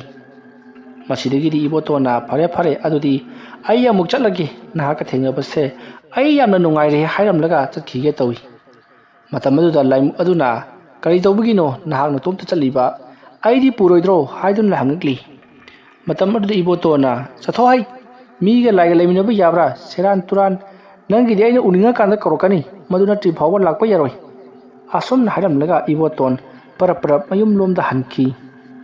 मतौ असुमना हाइरिबा नुमित असिदगी इबोतोन नुंगाइ याइफबा इमुंग अमा हाइबतो ओइरकली। मतम तेलबा मतम खरा अदुता इबोतोना जरा जरा नुंगाइरकपा मयु मैकै सागलकपा अमदी महाक नुपी आंगांग थिननबा तौरकपा असिदा लेकाइ मियाम पुनमक ngaknari। इबोतोनसी करी थबकपु पाइरबा जातनो हाइदुना लिम्फु लिम्फु ngangnai। खरा अमना इबोतोनसे लाइ सानबा नत्रगना हौजिकानगी आइना यादबा निसाना लोनबगी थबक्का तौरमगनी हाइदुनासु हाइनरी। मियोई खरनदी इबोतोन अदुगुम्बा निसा लोनबगी थबक तौगदबा नते इबोतोन लेकाइ असिगी यामना खनबा निसा पसा चादबा मिनी हाइदुनासु अदुमक ngangnaribani। मतौ असुमना अमना अमंगांग ngangnariba wafamsing adu इबोतोन तादबा नते महाकसु तारिबani। अदुबु मयामना हाइनरिबसिंग अदुगी असुम सुमददी महागा लेप्सरिबनी। मतौ असुमना सही अनिरोम हौख्रै। मतम अदुदा नोंमा लीला बाबू इथा थाजदना इबोतोनगी मयुमदा लाक्ली। इबोतोनगी मयुम जरक्लबदा लीला बाबूना इबोतोनबु कौरी। इबोतोन तारादुना मपानदा थोलक्ली। मतम अमुदा लीला बाबू लेपलगा लेरंबा अदुदा इबोतोना ए मामा चंबिरो चंबिरो इमुंगदेता फमजिसे यारे यारे अइ इमुंगदगा फमलरोय से से अइ नंगोंदा हाइदबा यादबा वा अमा लैबगी नंगोंदा अइना हाइबा लाक्लिबनिने। मामा करी वफम ओइरबनो नहाक हौजिक्ति नुंगाइ याइफना फानख्रे हा तंगदु लैताबा पुन्सि अमा ओइख्रे नुपी थिनबा यामना कन्नसु सेम सारियदना हाइरि। सि यौना नुंगाइरबा फावबसिदा नंग नोंमता अइगी नाक्ता लाक्तना ए मामना सिमबिबदगी अइ नुंगाइ याइफना पाले अदु नंग नोंमता हाइरदेनेको। अस मामा चुमी अइसे वा खंगदबैदु थोए अदुना मामा ngasiदिने अइगिसिदा चाक चागदबनी। यारे यारे अइ नंगी नफमदने चाक थौबा लाक्पा नतेको अइ वा हाइगेसे मुनताव नहाक हौजिक तांकक अमा लानसनबा हौरबनी। ए कयोने हाइसिबो मामा तांकक हाइबबु कइनो नंगिसी तांकक अहुम थोंगा लैगनी। तांकक अमा यौरे अदुना ꯇꯥꯡꯀꯛ ꯑꯅꯤ ꯋꯥꯠꯂꯤ ꯑꯅꯤꯁꯨꯕꯒꯤ ꯇꯥꯡꯀꯛ ꯑꯁꯤꯗꯤ ꯅꯍꯥꯛꯅ ꯑꯍꯥꯟꯕ ꯇꯥꯡꯀꯛꯇ ꯊꯦꯡꯅꯈꯤꯕ ꯑꯗꯨꯝꯅ ꯊꯦꯡꯅꯒꯗꯕ ꯅꯠꯇꯦ ꯃꯊꯪꯒꯤ ꯑꯅꯤꯁꯨꯕ ꯇꯥꯡꯀꯛ ꯑꯁꯤꯗꯤ ꯃꯤꯒ ꯂꯩꯕ ꯆꯠꯂꯅꯤ ꯁ꯭ꯋꯥꯏꯁꯤꯕꯨ ꯃꯥꯃꯥ ꯀꯅꯥꯝ ꯂꯩꯇꯦ ꯏꯃꯥꯁꯨ ꯊꯕꯛ ꯆꯠꯊꯣꯛꯈꯤ ꯍꯦꯛꯇ ꯍꯥꯏꯕꯤꯌꯨ ꯁꯦ ꯃꯨꯟꯅ ꯇꯥꯎ ꯑꯅꯤꯁꯨꯕꯒꯤ ꯇꯥꯡꯀꯛ ꯑꯁꯤꯗꯤ ꯅꯍꯥꯛꯅ ꯂꯩꯀꯥꯏꯒꯤ ꯃꯪꯗ ꯆꯠꯂꯒ ꯇꯧꯔꯨꯒꯗꯕ ꯊꯕꯛꯅꯤ ꯀꯔꯤꯅꯣ ꯍꯥꯏꯁꯤꯕꯣ ꯃꯥꯝ ꯑꯩꯒꯤꯁꯤꯕꯨ ꯇꯁꯦꯡꯅ ꯕꯨꯠ ꯄ꯭ꯔꯦꯠ ꯁꯥꯟꯅꯕ ꯍꯥꯏꯕꯗꯨ ꯇꯧꯔꯤꯁꯤꯕꯣ ꯏꯍꯤ ꯅꯪꯒꯤꯁꯤ ꯕꯨꯠ ꯁꯥꯟꯅꯕ ꯅꯠꯇ꯭ꯔꯕꯗꯤ ꯕꯨꯠ ꯀꯥꯎꯅꯕ꯭ꯔꯣ ꯑꯩ ꯍꯥꯏꯒꯦ ꯃꯨꯟꯅ ꯇꯥꯎ ꯍꯣꯔꯦꯟ ꯅꯨꯃꯤꯗꯥꯡꯗꯣ ꯃꯗꯨꯗ ꯆꯠꯀꯗꯕꯅꯤ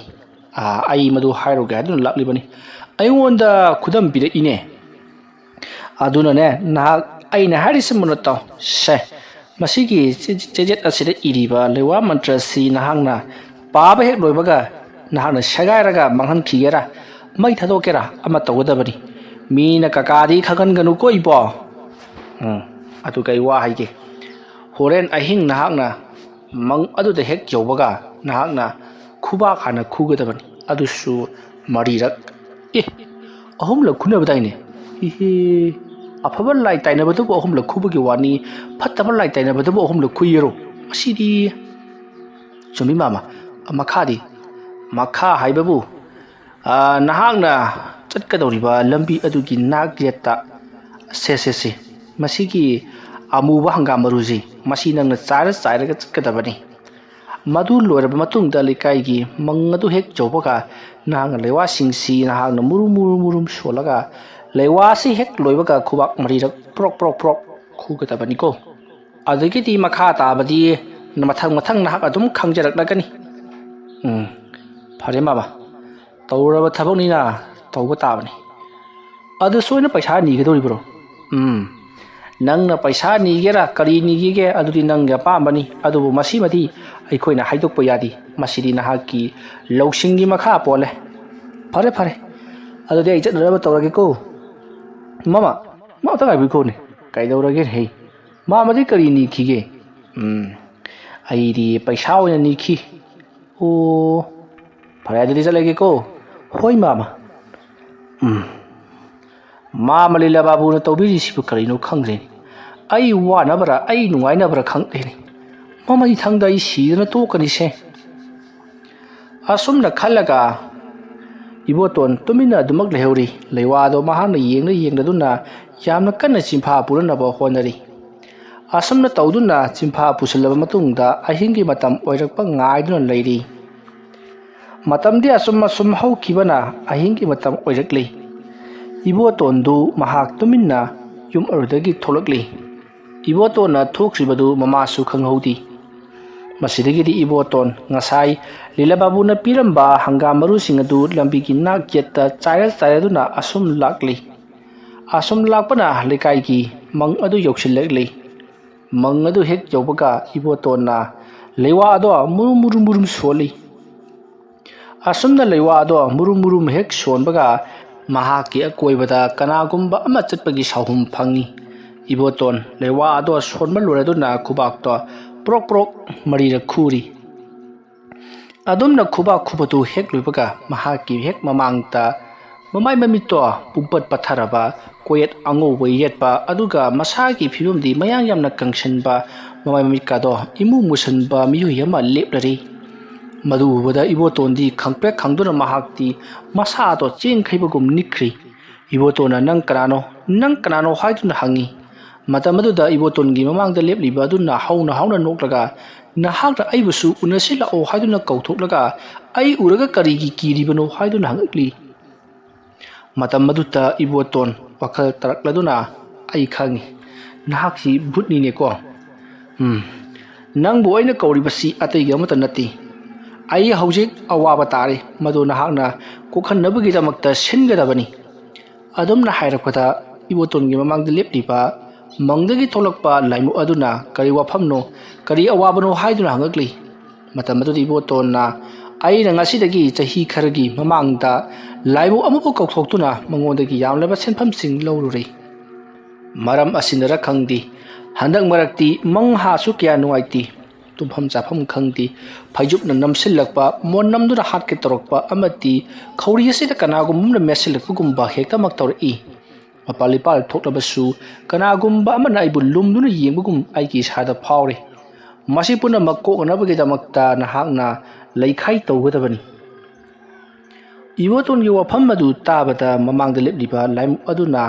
adu yamna laiba wadubo araiba adu nattaba aruba ma haiba yadabra haiduna sairakli matam adu da iwotona ahiba nakoidadi panglai laibagi wani haitaba ingodadi lubuna amuktoiba samudrabudi hele hairi masidagidi laimu aduna hairakli phare adudi nahakna hairiba wafam masigi aina sodana mateng panglagani tawadabu nahang aigesu ai apamba polamadu katkadabani adumna hairakpada ibotona lai haibasi mathibodi wokhak lawbajani thabak ama hek sinarubada chakthak hektamangni I haiduna mathamoida khanjari masigi matung ibotona hoi ai soidana piraklage nangna ek pamliba nangna katlu hariba pot ado ai soidana katpangamana bohonagi aina pamliba thabagasi athubo matamda fahalu hairi matam maduda iboton gi mamang de lebliba laimu aduna iboton da harakli phare amabu oire nahanga thabugasi susoi soidana tawrage haiduna khallabanina ai hairage munna taro nahagna mafam masiteki asum chatlaga laikai gi harana mi phumkhiwa turen mapan gi mang oinaba jaga ama leibani haiba mang aduda nahagna kumlaga mado mafam adu sengdokadabani adamna sengdoklaba matungda mang aduna hangna choina thingragani tongtak tongna leiribani hariba mang aduna hangna tawkhaiduna marudagi na hangna karigumba letum macha ama thinagani nung dongna kakak lawba ma madota sengrodi nung nati hariba posak adu na hangna aingonda piba ngamlabadi na hangna hariba thabak khodimak aina loina ma pangthokpige madu ngamdaba thoklabadi nang ai nakta amona lakanu nasakado jeningde hanubasidi hairamlaga swai mangkhri tawribasida iboton pungangai laitin heloi kauthokpa haibasibu sumaina ka tawnaba chala haiduna mamangge matamda mahangna lai ama kauthokbadudi paisa sing adu phangdaba matungda mahangna woina chakwa chalu haiduna talaga thanambani aduga ngasigi sinamu mahaki hek mamangda mahaku chairaga mangkhri masidagidi iboton hauji laimu aduna hairamliba wafam madu tawrage haiduna lepli mangonda tawriba thabak singasi taroktanabagi damakta masigi matung iboton mayum lomda halaka matamda mahaki matungda kanagumba ma inarakpagi sahum phangi iboton kanano ne haiduna leithoklaga yengubadadi kanasu laglamdi iboton khangi mahaki matungda kanagumba kharana inaduna leiri haibasi inaribado miri natre haibasisu mahana khangi masiki matung iboton mayum jaunaba parapar asum chelakpada mahana chenbagi khojal atuga chapmanana mahaki hek nakandasu kudrung cheli ibotona kanano haiduna leithoktuna jengrubadasu kanasu leramda baduta mahang mayum jaunaba adumak chelaklei masigi matung iboton mayum joraduna tuminna mahaki kada sangduna hiptuna leiri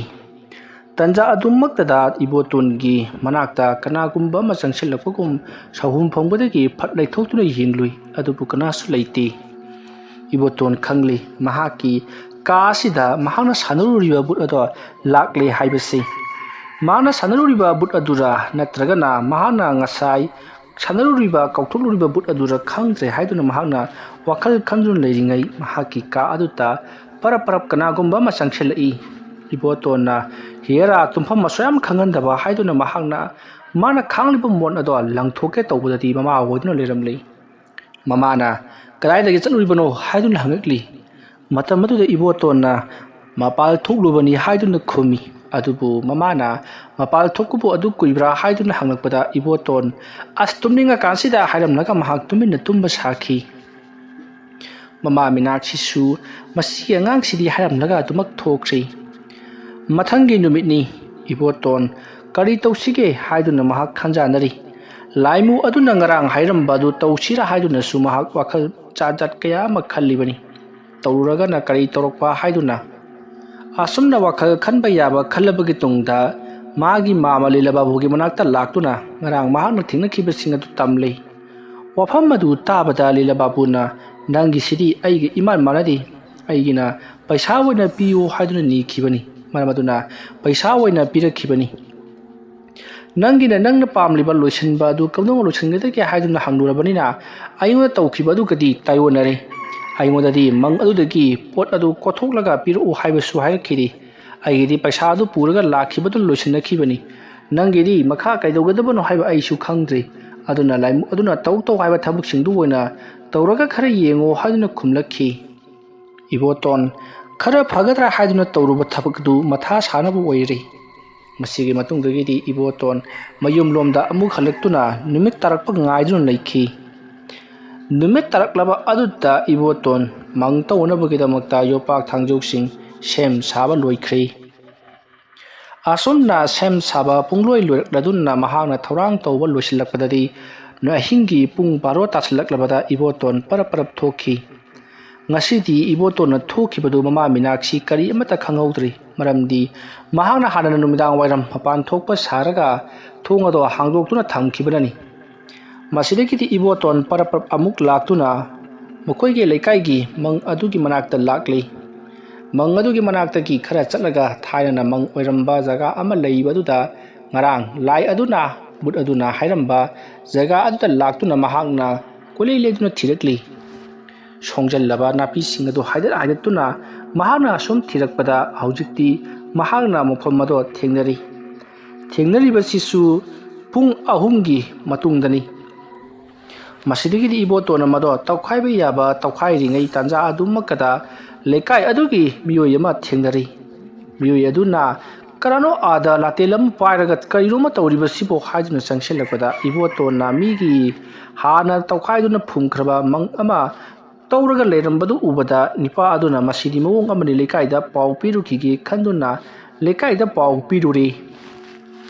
ꯃꯁꯤꯗꯒꯤꯗꯤ ꯂꯩꯀꯥꯏ ꯃꯌꯥꯝ ꯍꯨꯞꯇꯨꯅ ꯂꯥꯛꯄ ꯃꯇꯝꯗ ꯏꯕꯣꯇꯣꯟꯅ ꯃꯪ ꯇꯧꯔꯤꯉꯩꯒ ꯆꯠꯅꯔꯗꯨꯅ ꯃꯍꯥꯛꯄꯨ ꯐꯥꯈꯤ꯫ ꯃꯇꯝ ꯑꯗꯨꯗ ꯃꯌꯥꯝꯅ "ꯀꯔꯤꯒꯤꯗꯃꯛꯇ ꯃꯪ ꯇꯧꯔꯤꯕꯅꯣ? ꯅꯍꯥꯛꯁꯤ ꯒ꯭ꯌꯥꯟ ꯇꯥꯕ ꯅꯤꯁꯥ ꯄꯨꯁꯥ ꯆꯥꯗꯕ ꯑꯉꯥꯡꯅꯤ" ꯍꯥꯏꯗꯨꯅ ꯈꯜꯂꯨꯕꯅꯤ꯫ ꯑꯗꯨꯒꯗꯤ "ꯅꯪꯅ ꯇꯧꯔꯝꯂꯤꯕꯁꯤꯗꯤ ꯀꯔꯤꯅꯣ?" ꯍꯥꯏꯗꯨꯅ ꯏꯕꯣꯇꯣꯟꯗ ꯆꯩꯕ ꯊꯥꯡꯕ ꯉꯥꯡꯕ ꯍꯧꯔꯛꯈꯤ꯫ ꯏꯕꯣꯇꯣꯟ ꯈꯨꯝꯐꯝ ꯈꯪꯈꯤꯗꯦ ꯀꯔꯤ ꯇꯧꯒꯗꯕꯅꯣ ꯍꯥꯏꯗꯨꯅ꯫ ꯑꯗꯨꯒ ꯃꯥꯃ ꯂꯤꯂꯥꯕꯥꯕꯨꯁꯨ ꯃꯍꯥꯛꯅ ꯍꯥꯏꯗꯣꯛꯄ ꯄꯥꯝꯈꯤꯗꯦ꯫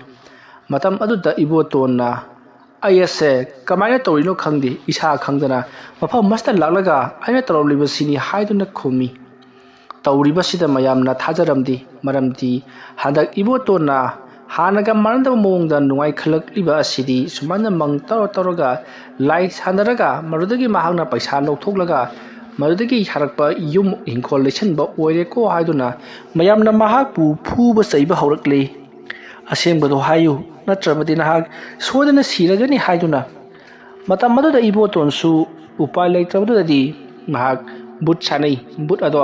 ꯃꯍꯥꯛꯅ ꯁꯥꯟꯅꯔꯨꯕ ꯃꯇꯝꯗ ꯃꯐꯝ ꯑꯁꯤꯗꯒꯤ ꯀꯔꯤꯅꯣ ꯑꯃ ꯂꯧꯊꯣꯔꯛꯎꯅ ꯍꯥꯏ꯫ ꯑꯗꯨꯗꯨꯒ ꯃꯉꯣꯟꯗ ꯄꯤꯔꯛꯅꯕ ꯍꯥꯏꯕꯗꯒꯤ ꯇꯧꯔꯤꯕꯅꯤ ꯍꯥꯏꯗꯨꯅ ꯈꯨꯝꯃꯤ꯫ ꯃꯁꯤꯗꯒꯤꯗꯤ ꯃꯌꯥꯝꯁꯤꯡ ꯑꯗꯨꯅ "ꯅꯪꯅ ꯂꯩꯀꯥꯏ ꯑꯁꯤꯗ ꯕꯨꯠ ꯄ꯭ꯔꯦꯠ ꯂꯥꯏ ꯁꯥꯟꯅꯕꯗꯒꯤ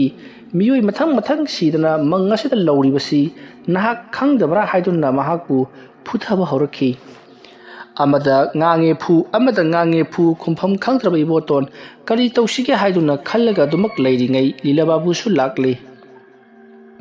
ꯇꯧꯔꯝꯂꯤꯕ ꯑꯁꯤꯗ ꯂꯤꯂꯥꯕꯥꯕꯨ ꯌꯥꯝꯅ ꯄꯥꯈꯠꯈꯤ꯫ ꯃꯍꯥꯛꯅ ꯀꯔꯤꯒꯨꯝꯕ ꯑꯁꯦꯡꯕ ꯑꯗꯨ ꯍꯥꯏꯗꯣꯔꯛꯂꯕꯗꯤ ꯄꯨꯡꯃꯥꯡ ꯃꯥꯡꯂꯒꯅꯤ ꯈꯜꯂꯤ꯫ ꯃꯁꯤꯗꯒꯤꯗꯤ ꯂꯤꯂꯥꯕꯥꯕꯨꯅ ꯏꯕꯣꯇꯣꯟꯗ "ꯑꯥꯏ ꯏꯕꯣꯇꯣꯟ,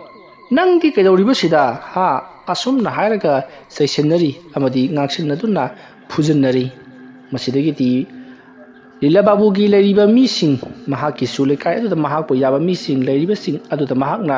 ꯏꯪꯒꯤꯠ ꯑꯃ ꯇꯧꯗꯨꯅ ꯏꯕꯣꯇꯣꯟꯕꯨ ꯄꯨꯗꯨꯅ ꯆꯠꯈꯤꯅꯕ ꯍꯥꯏꯕꯗꯒꯤ ꯃꯌꯥꯝꯁꯤꯡ ꯑꯗꯨꯅ ꯏꯕꯣꯇꯣꯟꯕꯨ ꯋꯥꯔꯛ ꯋꯥꯇꯦꯝꯒꯅꯤ, ꯐꯨꯒꯅꯤ ꯍꯥꯏꯗꯨꯅ ꯇꯧꯁꯤꯟꯅꯔꯒ ꯄꯨꯗꯨꯅ ꯆꯠꯈ꯭ꯔꯦ꯫ ꯃꯌꯥꯝꯁꯤꯡ ꯑꯗꯨꯅꯁꯨ ꯐꯨꯒꯗꯕꯅꯤ ꯍꯥꯏꯗꯨꯅ ꯂꯩꯍꯧꯔꯤ꯫ ꯃꯁꯤꯗꯒꯤꯗꯤ ꯂꯤꯂꯥꯕꯥꯕꯨꯅ ꯏꯕꯣꯇꯣꯟꯁꯦ ꯄꯨꯂꯤꯁꯇ ꯁꯤꯟꯅꯒꯅꯤ ꯍꯥꯏꯗꯨꯅ ꯄꯨꯈ꯭ꯔꯦ꯫ ꯑꯁꯨꯝꯅ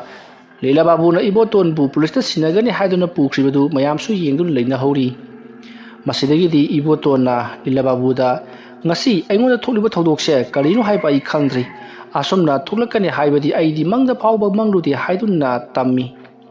Matam aduda Lilababuna nangse yamna pangba mini karigino na aduma tawribadubo haidun sairi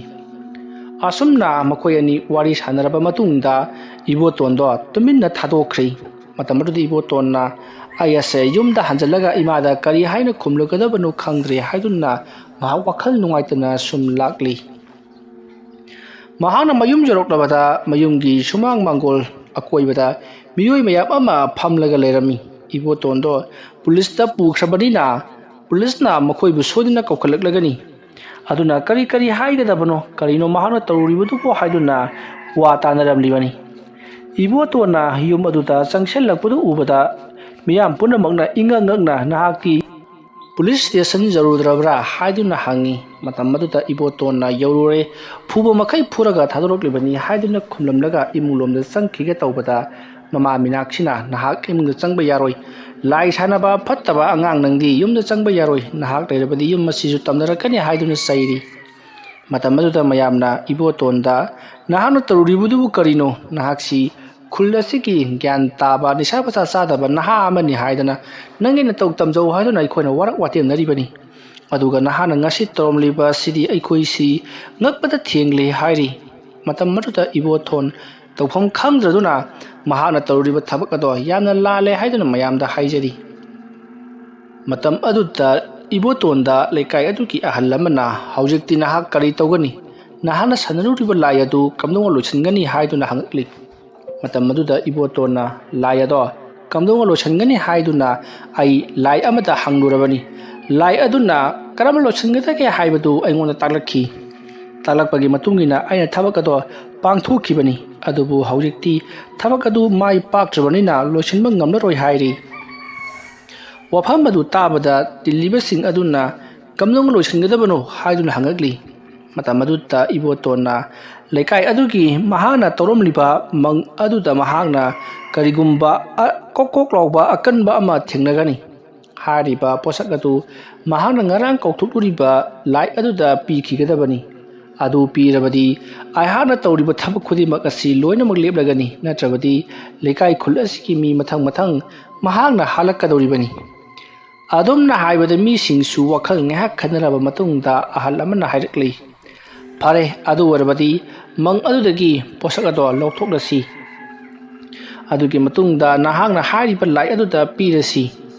aikoisu nangina teng pangge hairakli matam aduda ibotona nakhona matnateng pangba yaroi laimu ado yamna masak adu thi